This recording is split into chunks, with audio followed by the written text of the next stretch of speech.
INB news కి స్వాగతం. Bulletin ముందుగా హెడ్లైన్స్.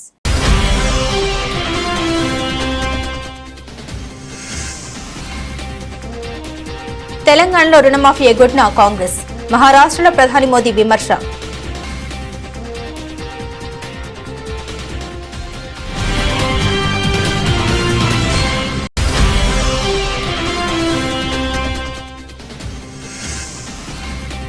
సీఎం చొరవతో గల్ఫ్ నుండి క్షేమంగా తిరిగి వచ్చిన నిర్మల్ జిల్లాకు చెందిన నాందేవ్ రేవంత్ రెడ్డిని కలిసి కృతజ్ఞత తెలిపిన రాథోడ్.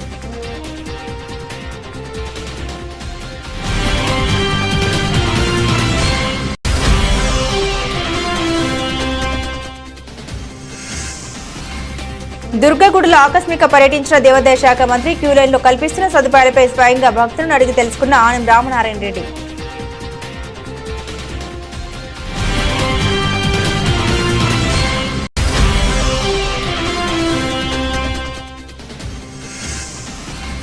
గోదావరికని పట్టణ చౌరస్తాలో గులాబీ పార్టీ శ్రేణులు, కార్మిక నాయకుల ఆందోళన.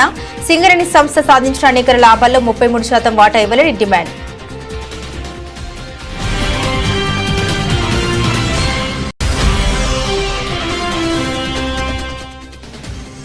రాష్ట్రీయ స్వయం సేవక్ సంఘ్ గజ్వేల్ ఆధ్వర్యంలో విజయదశమి ఉత్సవ కార్యక్రమం. ప్రతి ఒక్కరూ సేవా నిరతి కలిగి ఉండాలన్న ఆర్ఎస్ఎస్ ముఖ్యులు తెలంగాణ ప్రాంత ప్రచారక్ శ్రీధర్జీ.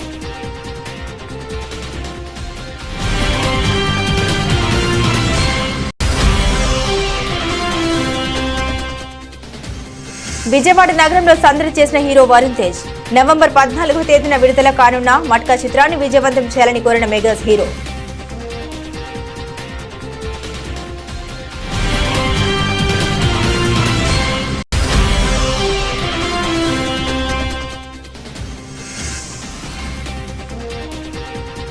దాయిదీతో పోరు, పాక్తో భారత్ అమీతుమీ.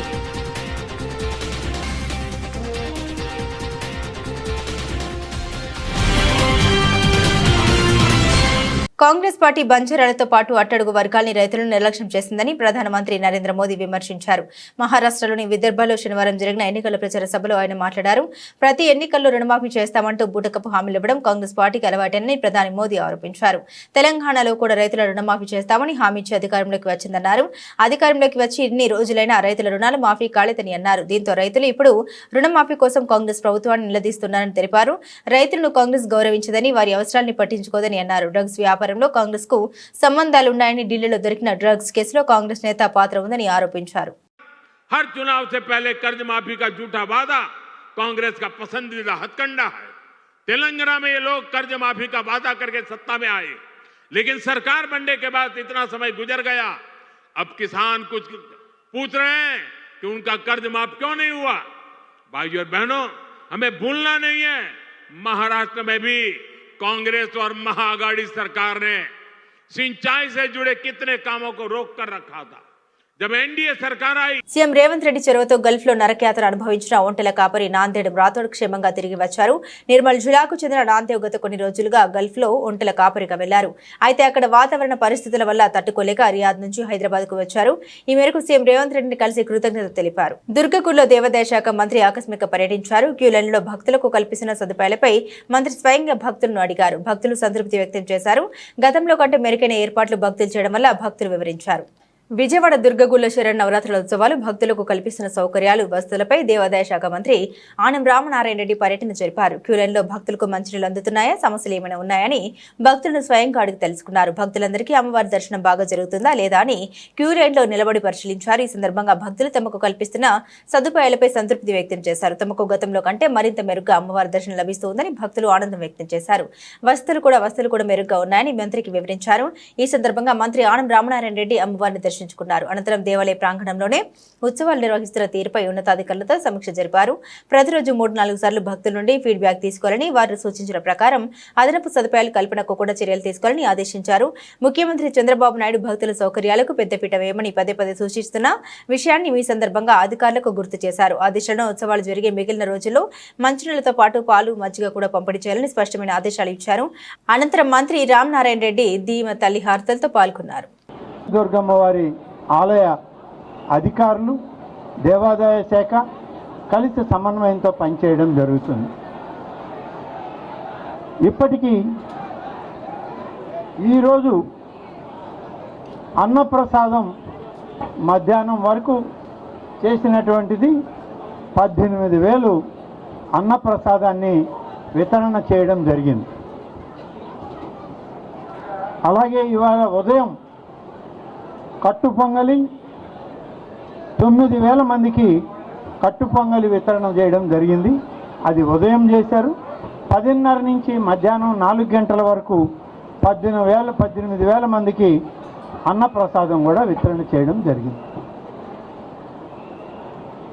90,000 లడ్డులని విక్రయించడం కూడా జరిగింది. అడిగిన వారికి లేదనకుండా 90,000 లడ్లు ఇవాళ సాయంత్రం వరకు అందరికి కూడా విక్రయించడం జరిగింది. ఆ విధంగా ఈరోజు వరకు ఈ కార్యక్రమాలు సజావుగా సాగుతున్నాయి. మిగిలినటువంటి 6 రోజుల కార్యక్రమం కూడా సజావుగా సాగడానికి కావాల్సిన ఏర్పాట్లన్నీ కూడా చేయడం జరుగుతూ ఉంది. అలాగే నిన్న ఈరోజు కొంతమేర స్వచ్ఛంద సంస్థలుగా ఉన్నటువంటి వాళ్ళు దాదాపు పాలు 4,000 లీటర్లు 3,000 లీటర్ల మజ్జిగ కూడా స్వచ్ఛంద సంస్థల వాళ్ళు వచ్చి క్యూ లైన్లలో ఉన్నటువంటి వాళ్ళకి వితరణ చేసి వారు కూడా సరఫరా చేయడం జరిగింది. రాష్ట్రీయ స్వయం సేవక్ సంఘ్ గజ్వెల్ ఆధ్వర్యంలో విజయదశమి ఉత్సవ కార్యక్రమాన్ని ఘనంగా నిర్వహించారు. సిద్దిపేట జిల్లా గజ్వెల్లో స్థానిక ఐఓసీ కార్యాలయం నుండి ప్రధాన రోడ్డు మీదుగా అంగడిపేట హనుమాన్ దేవాలయం వరకు, అక్కడి నుండి ఇందిరా పార్క్ చౌరస్తా, అంబేద్కర్ చౌరస్తా, స్వామి వివేకానంద విగ్రహం ముందు వరకు ఘనంగా ర్యాలీ నిర్వహించారు. అనంతరం సమావేశం నిర్వహించారు. ఈ సందర్భంగా ఆర్ఎస్ఎస్ ముఖ్యులు తెలంగాణ ప్రాంత ప్రచారక్ శ్రీధర్ జీ మాట్లాడారు. మన దేశం భారతదేశం ప్రపంచానికి దిశానిర్దేశం చేసిన సత్తాగల భారతదేశమని ప్రతి ఒక్కరూ సేవ నిరతి కలిగి ఉండాలని అన్నారు. ఎక్కడ ఏ చిన్న ఆపద వచ్చినా ముందుగా వారికి సహాయ సహకారాలు అందించేది ఆర్ఎస్ఎస్ అని తెలిపారు. స్వాతంత్రం వచ్చినప్పటి నుంచి కూడా చూసుకున్నట్లయితే భారతదేశము ప్రపంచంలో ఒక వెనుకబడిన దేశంగా గుర్తించారు. ప్రపంచం మనల్ని ఈరోజు ఏవైతే అగ్రరాజ్యాలు అని అంటున్నామో ఆ సరసన మన భారతదేశాన్ని లెక్క కట్టలేదు. కానీ నెమ్మదిగా ఈ రోజు కనుక మనం చూసినట్లయితే సంఘము ఒకవైపు, సంఘం ప్రేరణ పొందినటువంటి స్వయం సేవకులు, ఈ దేశం నాది, భూమి నాది, తల్లి నా తల్లి, ఈ తల్లి ఒడిలో జన్మించినటువంటి సమస్త హిందూ సమాజం నా సోదరులు, ఈ సమాజంలో ఏ కష్టమైనా సరే నేనే స్వయంగా దాన్ని ఎదురొడ్డి ఆ కష్టాన్ని తొలగించాలి, సమాజంలో ఒక ఏకత్వాన్ని తీసుకురావాలి అనేటువంటి ఉద్దేశంతో అనేక మంది స్వయం సేవకులు వివిధ రంగాల్లో పనిచేస్తూ, వివిధ సంస్థలను పనిచేస్తూ ప్రారంభించి ఆయా రంగాలలో సమాజంలో ఉన్నటువంటి పౌరుల లోపల, మన హిందూ బంధువుల లోపల, ఈ దేశ పౌరుల లోపల ఒక దేశభక్తి భావాన్ని నింపుతూ, నేషన్ ఫస్ట్ ఇండివిజువల్ లాస్ట్ అనేటువంటి పద్ధతిలో వాళ్ళ లోపల ఒక దేశభక్తి భావాన్ని నింపుతూ సమాజాన్ని సంఘటితపరిచే ప్రయత్నము రాష్ట్రీయ స్వయం సేవక సంఘాలుగానే అనేక సంస్థలు, ఒక బిఎంఎస్ అని, ఒక ఏబీవీపీ అని, ఒక భారతీయ జనతా పార్టీ అని, ఒక స్వదేశీ జాగరణ అని, ఒక విశ్వ హిందూ పరిషత్ అని, ఇట్లా అనేక సంస్థలు ఈరోజు సంఘ యొక్క ప్రేరణతో పూజనీయ డాక్టర్ కేశవరావు బలిరామ గారు చూపించినటువంటి మార్గంలో నడుస్తూ ఆయా రంగాలలో సమాజాన్ని చైతన్యపరుస్తూ ఈరోజు ప్రపంచంలో భారతదేశం ఒక అగ్రదేశంగా, ఇంతకుముందు మీరు వెనక నుంచి వచ్చారు, మొట్టమొదట మిమ్మల్ని అందరినీ వచ్చి చేరుకోండి అనలేదు. మన ముఖ్య శిక్షక్ గారు అగ్రేసర్ని పిలిచారు. అంటే కొద్దిమంది ముందు ఉండి నడిచారు, మిగిలిన వాళ్ళందరూ కూడా వాళ్ళని అనుసరించి వెనక చేరుకున్నారు. అంటే ముందున్నటువంటి అగ్రేసరు ఏ విధంగా అయితే చేస్తున్నాడో అతన్ని చూసి మనం అందరం చేశాం. ఒకసారి చూసుకోండి, అందరూ దండలు అడ్డంగా పెట్టండి.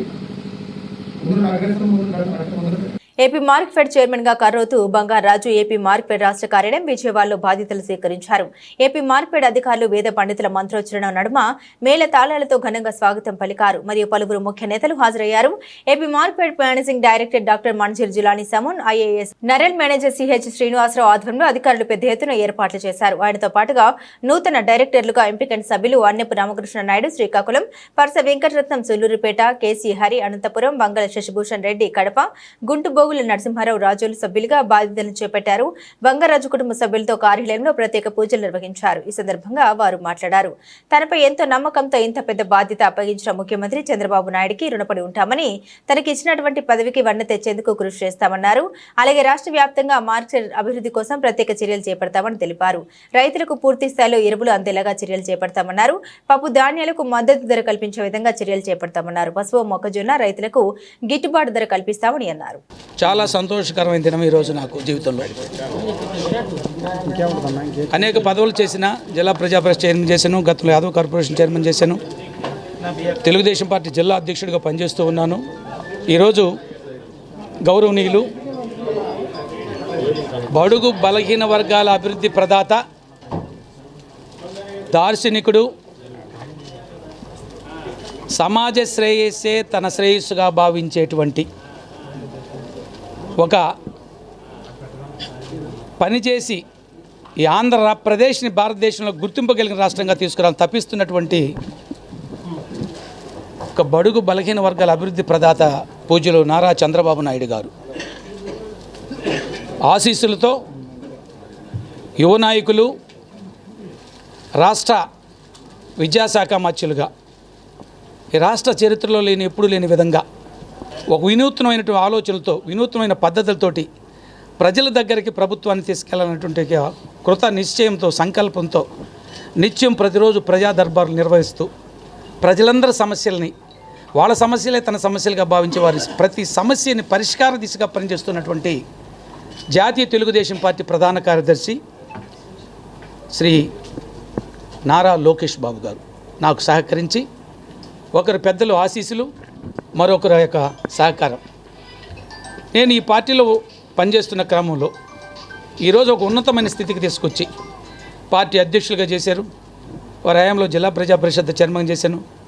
గత 2014-19 ఆ గవర్నమెంట్లో కార్పొరేషన్ చైర్మన్గా చేశాను. హార్టికల్చర్ యూనివర్సిటీ బోర్డు మెంబర్గా చేశాను.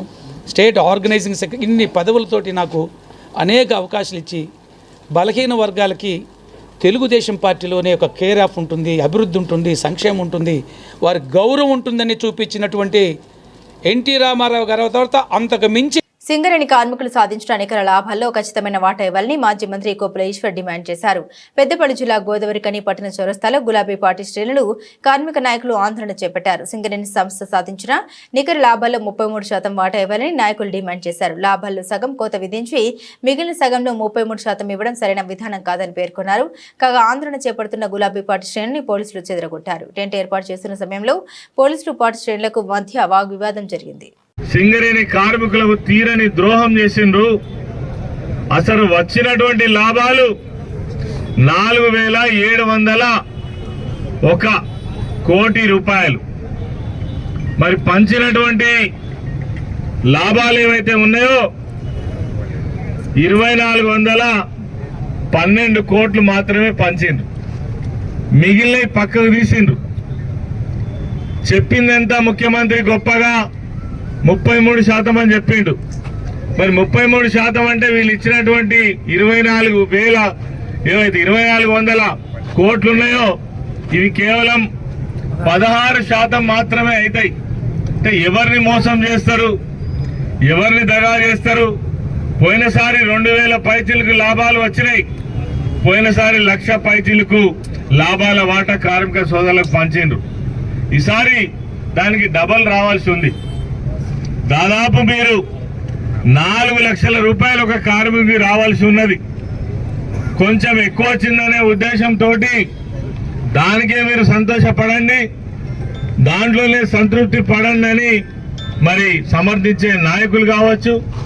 తర్వాత మోసం చేయడానికి సిగ్గు లజ్జ లేనటువంటి ప్రభుత్వం ఏదైతే ఉందో ఇప్పటికే అన్ని వర్గాలను మోసం చేసే అధికారంలోకి వచ్చి చివరకు సింగరేణి కార్మికులను కూడా నయవంచన చేసి పేరుకేమో 33% ప్రకటించి ఇచ్చింది మాత్రం 16%. దీనికి నిరసనగా ఈరోజు కార్మిక క్షేత్రం ఇది. ఈ గోదావరికని చౌరస్తాలో అనేక ఉద్యమాలు జరిగినాయి. ఎవరిని మేము ఇబ్బంది పెట్టలే. కార్మికులు, కార్మిక నాయకులు అరే ఈ వాటా సరిగ్గా ఇవ్వాలనే ఉద్దేశంతో ఇక్కడ నిరసన తెలియజేద్దామని ఒక కార్యక్రమం చేస్తే మరి పోలీస్ యంత్రాంగం ఇక్కడ చేయొద్దంటారు. మరి ఎవరికి చెప్పుకోవాలి? ఎక్కడ నిరసన చేయాలి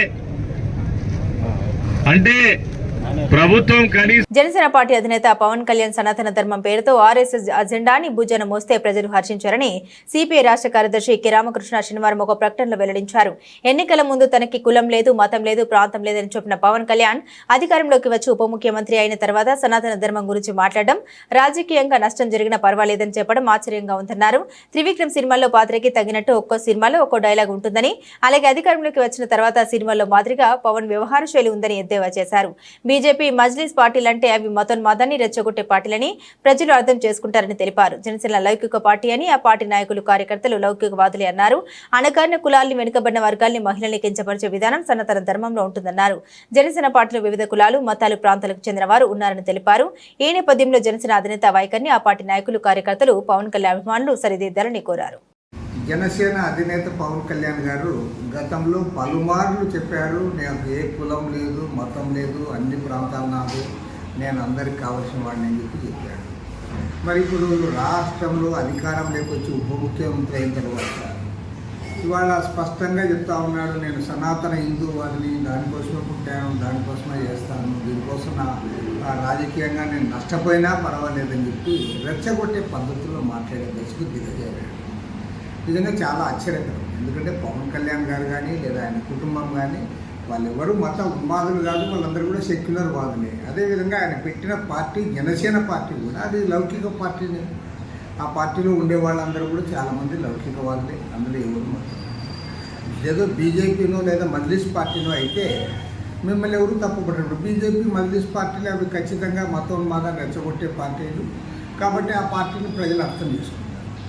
మీరు ఒక లౌకికవాద పార్టీ అయింది, ఈ రకంగా సనాతనవాదాన్ని భుజానికి ఎత్తుకొని ఆర్ఎస్ఎస్ అజెండాను మీరు ముందుకు తీసుకుంటూ ఉన్నారంటే చాలామంది చెప్పుకుంటూ ఉన్నారు. త్రివిక్రమ్ శ్రీనివాస్ డైలాగ్ రాయించాడు, ఆ త్రివిక్రమ్ శ్రీనివాస్ డైలాగ్ చెప్తాడు, ఈయన ఏ సినిమాలో ఆ పాత్రకు తగ్గట్టుగా డైలాగ్ చెప్తా ఉన్నాడు, ఇప్పుడు ఒక్కో స్టేజ్ ఎక్కినప్పుడు ఒక డైలాగ్ చెప్తూ ఉంటాడని చెప్పే పరిస్థితి వచ్చింది.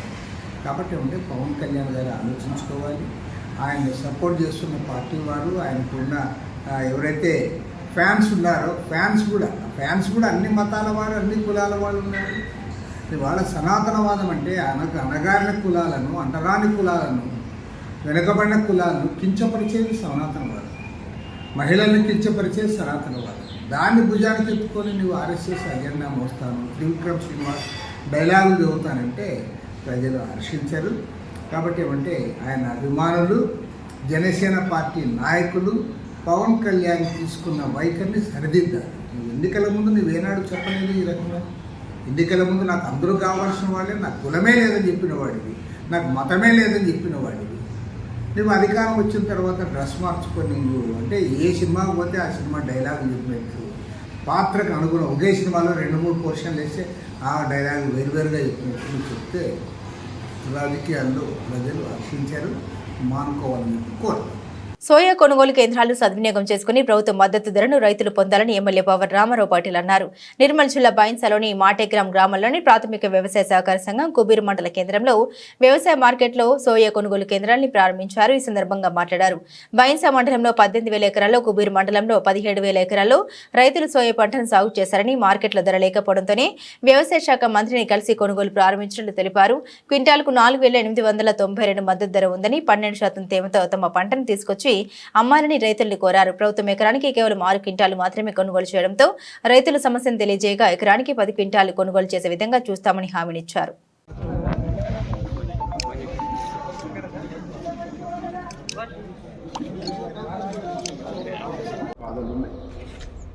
పురుగులు వస్తున్నాయి, రోడ్డు సరిగా లేదు, మూరం కూడా సరిగా లేదు.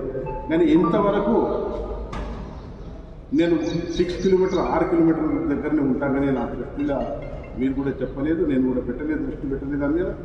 వాస్తవం ఈరోజు నా ప్రోగ్రాం ఉంది అని మీరు చెప్తున్నారు. ఖచ్చితంగా ఇప్పుడైతే సీసీ అయితే కావడం కష్టం.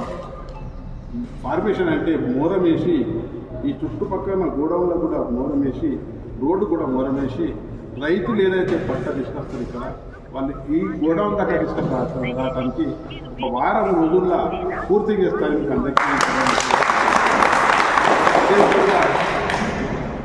ఈ పురుగుల సమస్య పంటలలో మన ఏదైతే ధాన్యం ఉంటుంది గోడౌన్లో, ఆ ధాన్యంలో పురుగులు వాస్తవంలో అవుతాయి. ఆ పురుగులు మన ఇంట్లో వస్తున్నాయని ఇప్పుడే పదే చెప్పడం జరుగుతుంది.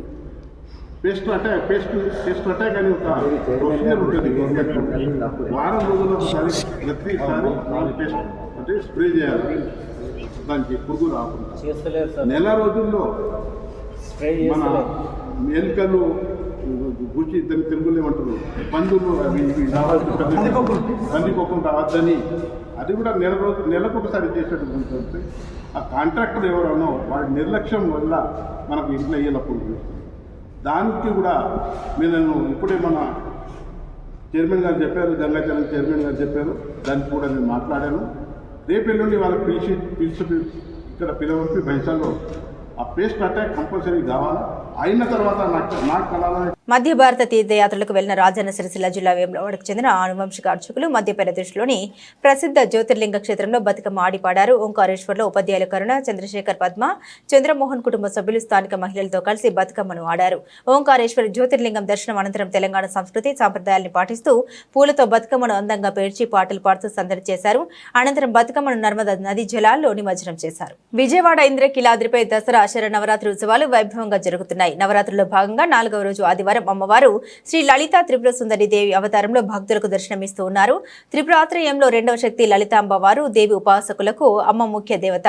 త్రిగుణాతీతమైన కామేశ్వర స్వరూపం, పంచదాక్షాక్షరి మహామంత్ర అధిష్టాన దేవతగా శ్రీ లలిత త్రిపుర సుందరి దేవిని ఆరాధిస్తారు. సకల లోకాలకు అతీతమైన కోమలతో ముఖం కలిగిన మాతృమూర్తి అమ్మ చెరుకుగడ, విల్లు, పాశంకులాశాలను ధరించిన రూపంలో కుడివైపున లక్ష్మీదేవి, ఎడమవైపున సరస్వతి దేవి సేవలు చేస్తుండగా శ్రీ లలిత త్రిపుర సుందరి దేవి భక్తులను అనుగ్రహిస్తోంది. అమ్మ శ్రీవిద్య స్వరూపిణి, సృష్టి స్థితి సంహార రూపిణి కుంకుమతో నిత్య పూజలు చేసే సువర్ణాస్లకు తల్లి మంగళ సౌభాగ్యాన్ని ప్రసాదిస్తోంది. కాగా రోజు రోజుకు భక్తుల సంఖ్య పెరుగుతోంది. శనివారం సాయంత్రం నుండి ఉత్తరాంధ్ర నుండి వచ్చే భక్తుల రాక ప్రారంభమైంది. నిర్మల్ జిల్లా బాసర శ్రీ జ్ఞాన సరస్వతి అమ్మవారి క్షేత్రంలో శరన్నవరాత్రి ఉత్సవాల భాగంగా 4వ రోజు అమ్మవారు కూష్మాండదేవి అవతారంలో భక్తులకు దర్శనమిస్తున్నారు. ఆలయ వేదిక బృందం అమ్మవారికి విశేష తమలార్చన పూజలు నిర్వహించి అనంతరం అల్లం వడల్ని నైవేద్యంగా వినియోగించారు. ఆశ్వయుజ శుద్ధ చవితి నాడు దుర్గా నవదుర్గల్లో 4వ అవతారమైన దుర్గాదేవి కూష్మాండదేవిగా అలంకరించినట్లు ఆలయ అర్చకులు తెలిపారు. వాసర శ్రీ జ్ఞాన సరస్వతి అమ్మవారి యొక్క దసరా నవరాత్రి ఉత్సవాలు జరుగుతున్నాయి. అందులో భాగంగా ఈరోజు 4వ రోజు. ఈరోజు అమ్మవారు పుష్పాండ అవతారంలో దర్శనమిస్తుంది. ఈరోజు అమ్మవారికి అల్లం అన్నం నైవేద్యిస్తారు. ఈరోజు ఈ అమ్మవారి క్షేత్రంలో భక్తులు దర్శించినట్లయితే సకల విద్యాబుద్ధులు, సకల కోరికలు, సకల శక్తులు కలుగుతాయని చెప్పి ప్రతీది. యాదేవి సర్వభూతేషు విద్యారూపేణ సంస్థ. నమస్తస్యై నమస్తస్యై నమస్తస్యై నమో నమః. విజయవాడ నగరంలో హీరో వరుణ్ తేజ్ సందడి చేశారు. నవంబర్ 14న విడుదల కానున్న మట్కా చిత్రాన్ని ప్రేక్షకులు విజయవంతం చేయాలని ఆయన కోరారు. హీరో వరుణ్ తేజ్ నటించిన తాజా చిత్రం మట్కా చిత్రం టీజర్ విడుదల కార్యక్రమం గాంధీనగర్లోని రాజు యువరాజ్ థియేటర్లో నిర్వహించారు. ఈ కార్యక్రమానికి మెగా హీరో వరుణ్ తేజ్ ముఖ్య అతిథిగా వీచేసి ప్రేక్షకుల సమక్షంలో తాను నటించిన మట్కా చిత్ర టీజర్ను లాంఛనంగా విడుదల చేశారు. ఈ సందర్భంగా హీరో వరుణ్ తేజ్ మాట్లాడుతూ మట్కా చిత్రం ప్రేక్షకుల్ని ఖచ్చితంగా ఆకట్టుకుంటుందని ఆయన తెలిపారు. 1960 సంవత్సరంలో జరిగిన ఒక్క కథే మట్కా చిత్రమని అన్నారు. విజయవాడ నగరంలో మట్కా చిత్రం టీజర్ రిలీజ్ చేయడం సంతోషంగా ఉందని పేర్కొన్నారు. దుర్గమ్మ దీవెనతో ఈ చిత్రం విజయవంతం కావాలని కోరుకుంటున్నాను. నవంబర్ 14న మట్కా చిత్రం రిలీజ్ కానుందని తెలుగు రాష్ట్రాల ప్రేక్షకులు తమ చిత్రాన్ని వీక్షించి ఆదరించాలని ఆయన కోరారు. సంగీత దర్శకుడు జీవి ప్రకాష్ అందించిన పాటలు, బ్యాక్గ్రౌండ్ మ్యూజిక్ ప్రేక్షకుల్ని ఖచ్చితంగా అలరిస్తాయన్నారు. ఈ చిత్రంలో 6 పాటలు, 9 ఫైట్స్ ఉంటాయని, ఒక ఫైట్ లో ఎర్రతుండుతో ఫైట్ చేశామని, ఆ ఫైట్ చిత్రానికి హైలైట్ గా ఉంటుందన్నారు. అనంతరం దర్శకుడు కరుణ్ కుమార్ మాట్లాడుతూ వరుణ్ తేజ్ తో సినిమా తీయడం తనకు ఎంతో సంతోషంగా ఉందన్నారు. అన్నారు. అనంతరం కెమెరామెన్ కిషోర్ కుమార్ మాట్లాడుతూ తంగలాన్ చిత్రం చేస్తున్న సమయంలో మట్కా చిత్రానికి కెమెరామెన్ గా పనిచేస్తానని సంతకం చేసినట్లు తెలిపారు. వరుణ్ తేజ్ ఈ చిత్రంలో ఒక కొత్త లుక్ లో ప్రేక్షకులకు కనిపించడంతో పాటు ఆయన నటన చిత్రానికి హైలైట్ గా ఉంటుందన్నారు. టీజర్ రిలీజ్ కార్యక్రమంలో చిత్ర నిర్మాతలు డాక్టర్ విజేందర్ రెడ్డి, తీగల రజనీ, తాళూరి పాల్గొన్నారు. టీజర్ ఎలా ఉందండి? నచ్చిందా? అంటే కొన్ని చిన్న తప్పులు జరిగినాయి లాస్ట్ 2-3 సినిమాలో.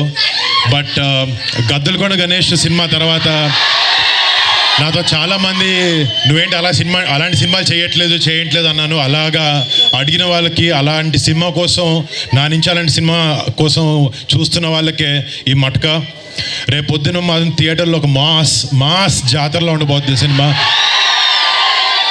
అండ్ డెఫినెట్లీ అంటే ఒక మాస్ ఫైట్స్ అన్నీ కాకుండా ఒక కొత్త రకమైన వరల్డ్ని, ఒక 1960s to 1980s వైజాగ్లో ఉండే ఒక కథ ఇది matka.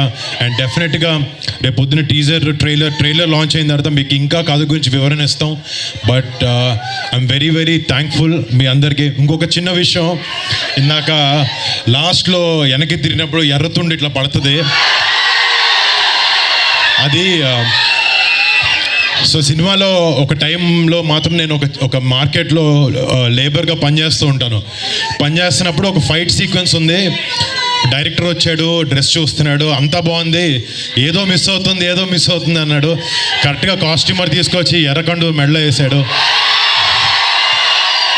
Top to bottom look అదిరిపోయింది. But thank you so much. ఆ విషయం చిన్న విషయం మీతో చెప్పుకోవాలనిపించింది. అండ్ మళ్ళీ ఇక్కడికి వచ్చిన మా కుటుంబ సభ్యులు, అభిమానులు ప్రతి ఒక్కరికి, మీ అందరికీ థ్యాంక్ యూ సో మచ్. డెఫినెట్గా ఈ సినిమా మీరు గర్వంగా పెట్టుకునే సినిమా అవుతుందని నేను మనస్ఫూర్తిగా కోరుకుంటున్నాను. అండ్ డెఫినెట్గా November 14th ఈ సినిమా థియేటర్లోకి వస్తుంది. మీరు అందరూ ఆ సినిమాని చూసి సపోర్ట్ చేసి ఆదరిస్తారు, మీరు అలరిస్తుంటుందని నేను మనసారా కోరుకుంటున్నాను అండి. Thank you so much boys. Thank you. I love you so much. Thank you so much for all the love. మహిళల ప్రపంచ కప్ లో భాగంగా హర్మన్ ప్రీత్ కౌర్ సారథ్యంలోని భారత క్రికెట్ జట్టు ఆదివారం దాయేది పాకిస్తాన్ తో అమ్మితుమ్మి తేల్చుకోనుంది. గ్రూప్ ఏలో సెమీస్ బెర్త్ను ఖాయం చేసుకోవాలంటే టీమిండియాకు నేటి మ్యాచ్ అత్యంత కీలకం కానుంది. దుబాయ్ వేదికగా జరగబోయే మ్యాచ్ మధ్యాహ్నం 3 గంటలకు మొదలవనుంది. ఈ మ్యాచ్ స్టార్ స్పోర్ట్ లో ప్రసారం కానుంది. స్వదేశంలో భారత్ మరో T20 సిరీస్ కు సిద్ధమైంది. ఇటీవల ముగిసిన 2 మ్యాచ్ల టెస్ట్ సిరీస్ లో బంగ్లాదేశ్ ను 2-0 తేడాతో ఓడించి జోర్మీదిన టీమిండియా పొట్టి పోరులోనూ అదే దూకుడు ప్రదర్శించాలని పట్టుదలతో ఉంది. మధ్యప్రదేశ్లోని గ్వాలియర్లో కొత్తగా పునర్నిర్మించిన శ్రీమంత్ మాధవరావు సింధియా స్టేడియం ఈ మ్యాచ్కు ఆతిథ్యం ఇవ్వనుంది. 14 ఏళ్ల తర్వాత ఈ స్టేడియంలో జరగనున్న తొలి అంతర్జాతీయ మ్యాచ్ ఇదే. బులెటిన్ ముగించే ముందు హెడ్లైన్స్ మరోసారి.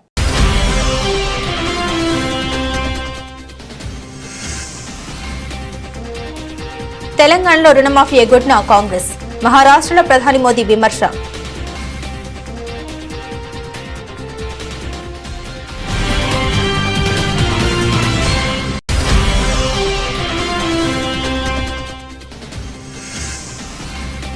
సీఎం చొరవతో గల్ఫ్ నుండి క్షేమంగా తిరిగి వచ్చిన నిర్మల్ జిల్లాకు చెందిన నాందేవ్, రేవంత్ రెడ్డిని కలిసి కృతజ్ఞత తెలిపిన రాథోడ్.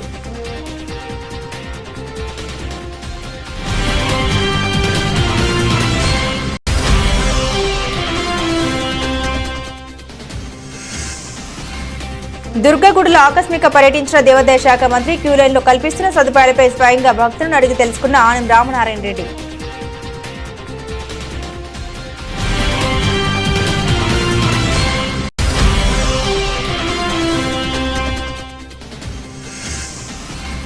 గోదావరికని పట్టణ చౌరస్తాలో గులాబీ పార్టీ శ్రేణులు, కార్మిక నాయకుల ఆందోళన. సింగరేణి సంస్థ సాధించిన నికర లాభాల్లో 33% వాటా ఇవ్వాలని డిమాండ్.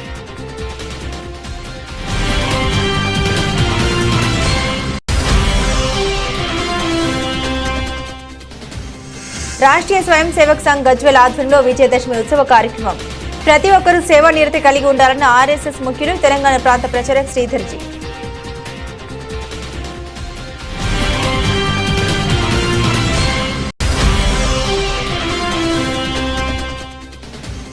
విజయవాడ నగరంలో సందడి చేసిన హీరో వరుణ్ తేజ్. నవంబర్ 14వ తేదీన విడుదల కానున్న మట్కా చిత్రాన్ని విజయవంతం చేయాలని కోరిన మెగాస్ హీరో.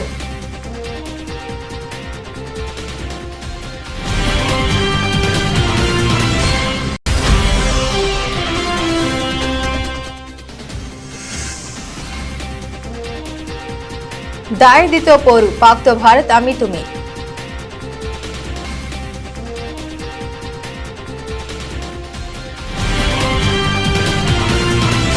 ఇవి బులెటిన్లోని విశేషాలు. తిరిగి మరో బులెటిన్తో మళ్ళీ కలుసుకుందాం. అంతవరకు సెలవు. నమస్కారం.